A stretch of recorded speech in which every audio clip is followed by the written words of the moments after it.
60 years. 6 decades of hurt, of heartbreak, of penalty shootout nightmares and quarter-final exits and managers getting sacked on motorways. 60 years since England last held a major trophy above their heads.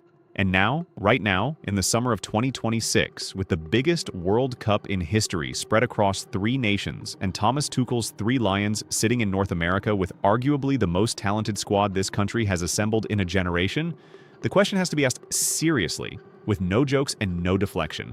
Is this finally England's moment? Welcome back to the channel. If you are new here, hit that subscribe button right now because we are covering every single angle of the 2026 World Cup this summer and you do not want to miss a second of it. Today, we are going deep on England. We are breaking down the full 26-man squad, pulling apart Tuchel's tactical system, looking at their group, identifying the real threats in the knockout rounds, and at the end of this video, we're going to give you a bold, unapologetic prediction for exactly how far England go, and whether they actually lift that trophy on July 19th at MetLife Stadium in New Jersey. Let's get into it. Let's start by painting the picture of where England are right now, because context matters enormously here.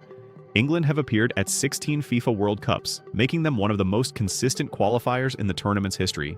Their only title came in 1966, when they defeated West Germany 4-2 in the Wembley final as hosts. Since that day, it has been one long, painful, maddening story of a nation that keeps producing world-class talent and keeps falling just short of the moment that matters most. They have been knocked out by the hand of God.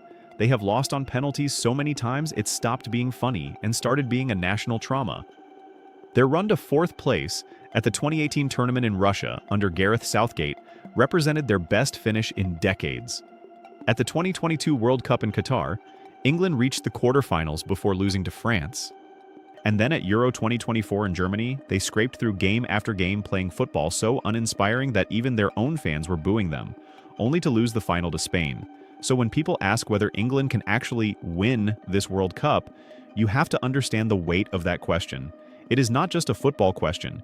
It is 60 years of national identity wrapped up in 90 minutes of sport, repeated over and over again, with England always coming up short. Total football analysis, total football analysis. But here is the thing that makes 2026 genuinely different from every other tournament England have gone into with hope in their hearts. The manager is different, the squad construction is different, and the talent level, particularly in the positions that win tournaments, is at a level this country has not seen in a very long time. Thomas Tuchel took over from Gareth Southgate after Euro 2024 and immediately made it clear that the era of cautious, defensive, set-piece and hope football was finished.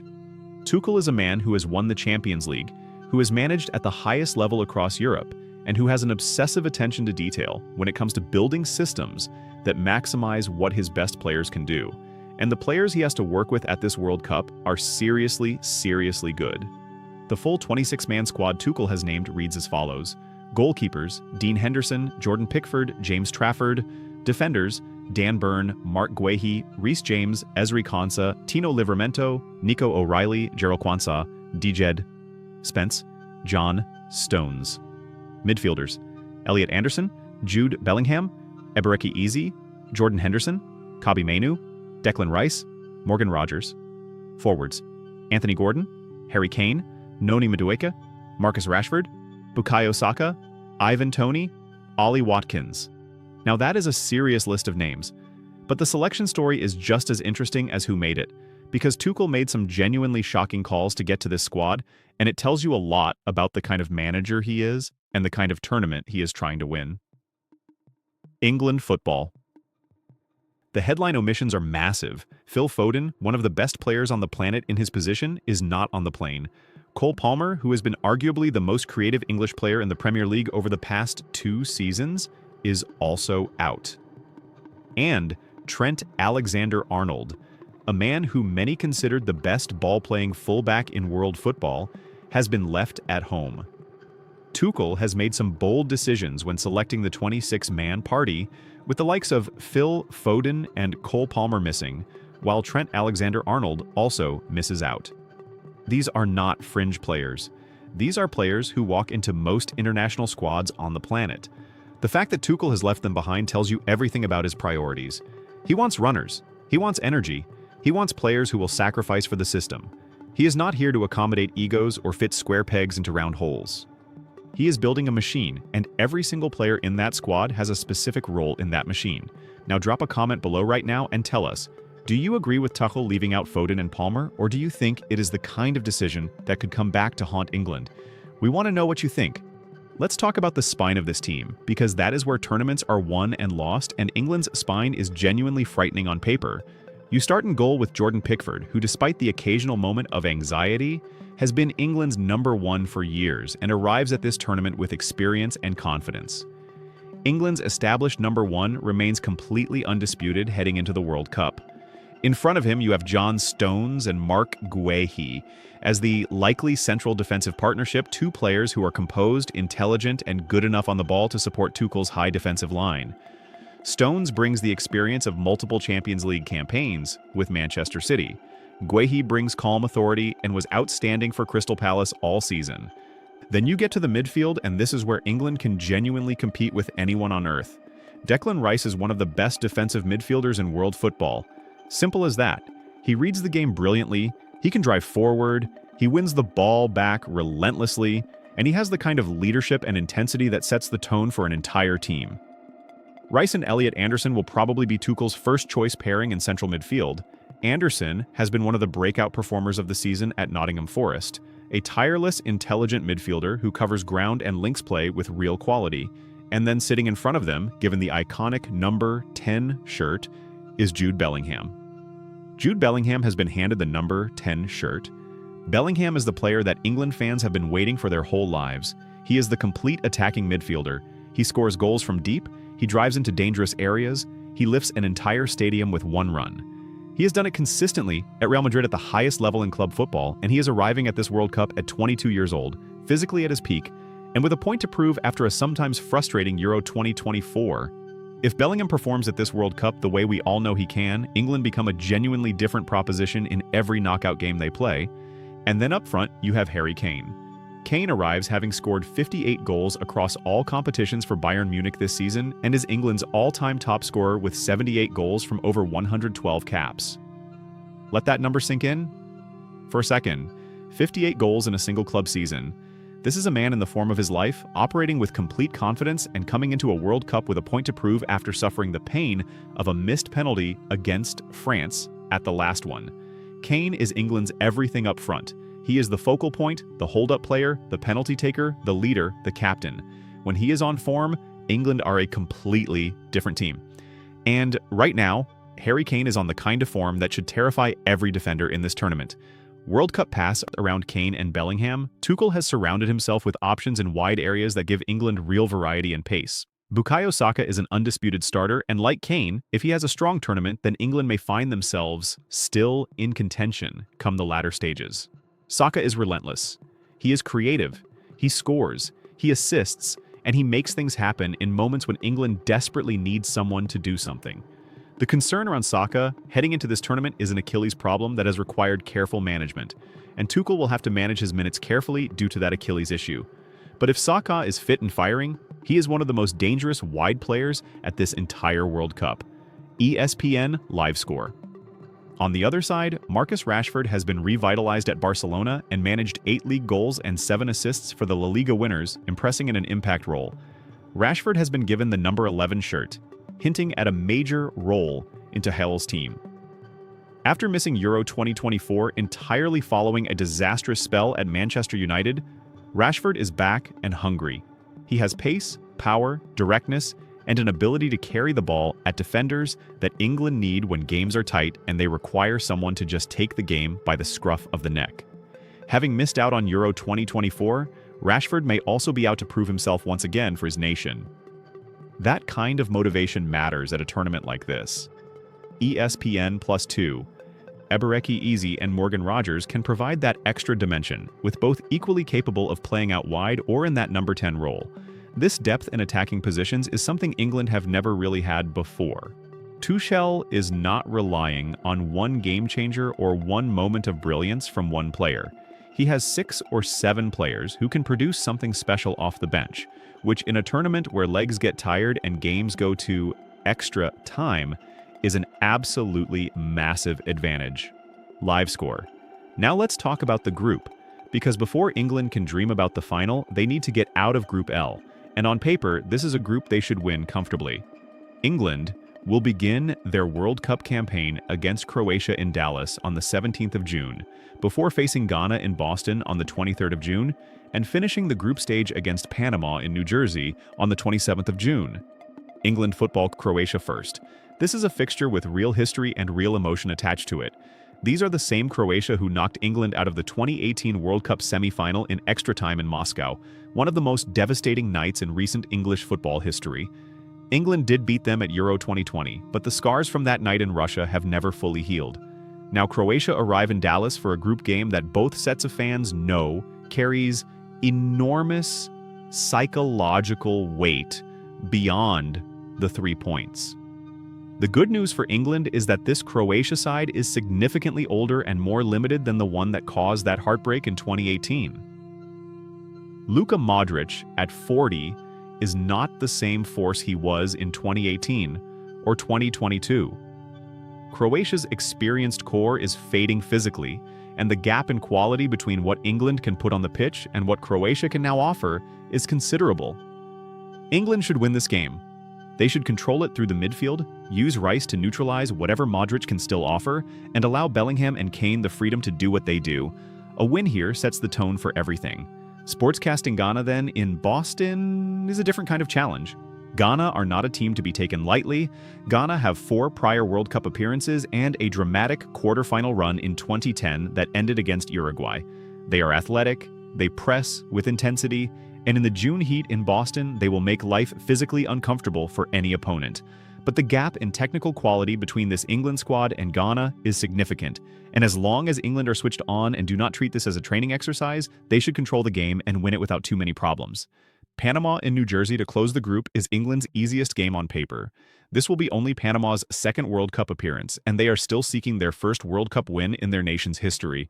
England should take maximum points here, rotate some players with one eye on the knockout rounds, and arrive at the last 16 with momentum and fitness intact. England are the third likeliest of any team to top their group at this World Cup.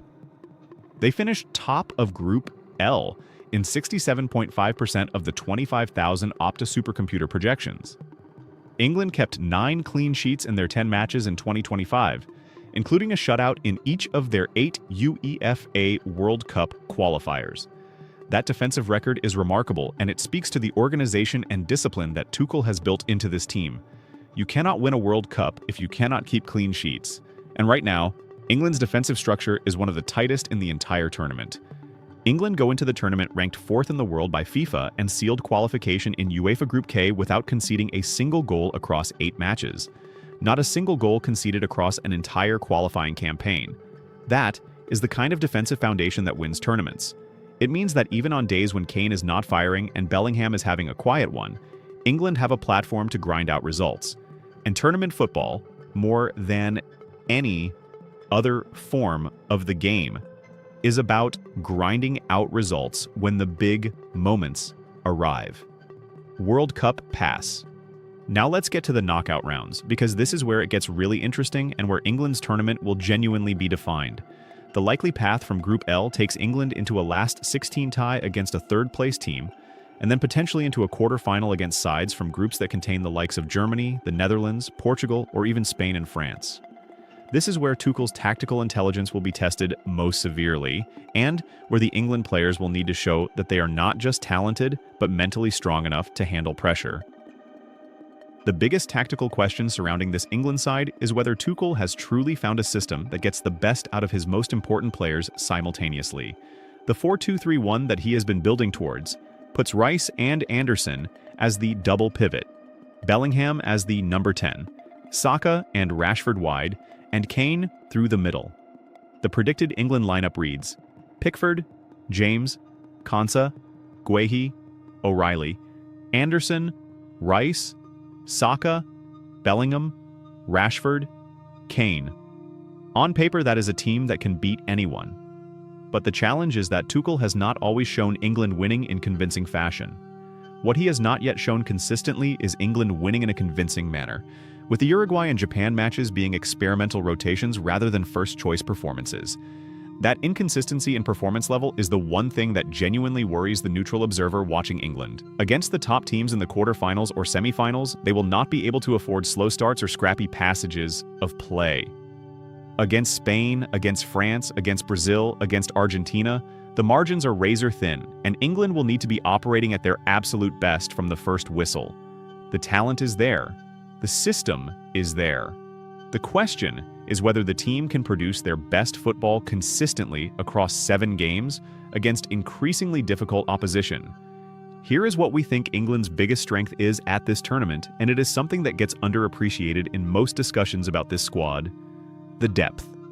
Tuchel has an embarrassment of riches in midfield, with the ability to call upon Bellingham, Henderson, and Kobbie Mainoo in addition to the likely starters. When games are tight in the second half and legs are tiring, England can bring on Ease, who has been one of the best players in the Premier League this season. They can bring on Mainoo, who has the composure and the passing ability to change the tempo of a game. They can bring on Watkins, who is one of the most intelligent movement strikers in European football. Ollie Watkins has hit form at just the right time for Aston Villa coming into the finals. That bench quality is what separates the very best tournament teams from everyone else, and England's bench at this World Cup is genuinely frightening. The weaknesses are real though, and we are not going to pretend they are not. The left-back position remains a question mark. Nico O'Reilly is a young player who has not yet been tested at this level. If Saka's Achilles flares up at the wrong moment, England suddenly have a significant problem on the right side too. And the question of whether Kane, at 32 years old, can maintain peak performance across 7 games in the North American heat is something every England fan should be thinking about. Kane's record in knockout football for England has also been a subject of debate. He missed that crucial penalty against France in Qatar. He did not consistently deliver in the biggest moments at Euro 2024. For England to go all the way, Kane needs to be the version of himself that has been unstoppable at Bayern Munich, not the version that has sometimes frozen in the biggest international moments. Now, before we get to the final prediction, drop your England prediction in the comments right now. How far do you think the Three Lions go? Semi-final? Final? Or is this actually the year they bring it home? Tell us below, because we read every single comment on this channel. England are priced at plus 650 with FanDuel Sportsbook to win the 2026 World Cup, making them the 3rd favorites in the tournament behind Spain at plus 450 and France at plus 500. Those odds tell you everything about where the smart money sits. England are genuine contenders. Not favorites, but genuine contenders. And in a tournament this open, with 48 teams, and a format that gives more opportunities for upsets and chaos, a team with England's depth, quality, and tactical intelligence absolutely has the tools to go all the way. Here is our bold, final, unapologetic prediction. England get out of Group L with 3 wins, 9 points, and a clean sheet in at least 2 of the 3 group games. They beat Croatia comfortably, handle Ghana professionally, and rotate against Panama to keep the squad fresh. In the last 16, they face a manageable opponent, and Bellingham announces himself to the world with a performance of genuine brilliance. In the quarterfinal, they meet Germany or Portugal, and this is where the tournament truly begins for England. It is a brutal, tense, hard-fought game that goes to extra time, and England show the mentality that Tuchel has been building by holding their nerve and winning. In the semi-final, they face either Spain or France, the 2 favorites for the tournament, and this is where England's journey either becomes legend or ends in familiar heartbreak. We believe England beat one of those giants. We believe Bellingham at his best is simply unplayable. We believe Kane, motivated by everything that has gone before, delivers the goals that matter most. We believe Declan Rice, in the middle of the park, is the best defensive midfielder in world football right now, and that he shuts down whatever the opposition tries to build. And we believe that Thomas Tuchel, a manager who has never been afraid of the big stage, gets his tactical decisions right when they matter most. Our prediction: England reach the final. They face Spain in New Jersey on July 19th, and in a game that goes down to the wire, in a stadium packed with football fans from all over the world, England win. 60 years of hurt ends not with a penalty shootout nightmare, but with a goal, a clean sheet, and a moment that an entire nation has been waiting for since 1966. Harry Kane lifts the trophy, Jude Bellingham wins Player of the Tournament, and Thomas Tuchel becomes the most celebrated man in English football history. Is it guaranteed? Absolutely not. Football does not work that way, and England fans know better than anyone how quickly dreams can shatter.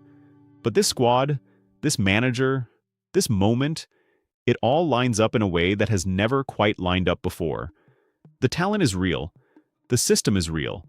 The belief, for the first time in a very long time, feels real. If you have enjoyed this video, smash that like button right now because it genuinely helps this channel reach more football fans around the world. And we have got wall-to-wall World Cup content coming every single day for the next 5 weeks. We are covering every group, every big match, every dark horse team, every tactical breakdown, and every prediction you could possibly want. Subscribe if you have not already and hit the notification bell so you never miss a video. Next up on this channel, we are looking at whether Spain can back up their status as tournament favorites and whether their squad has what it takes to go all the way in North America. That video drops very soon, and trust us, you do not want to miss it. See you then.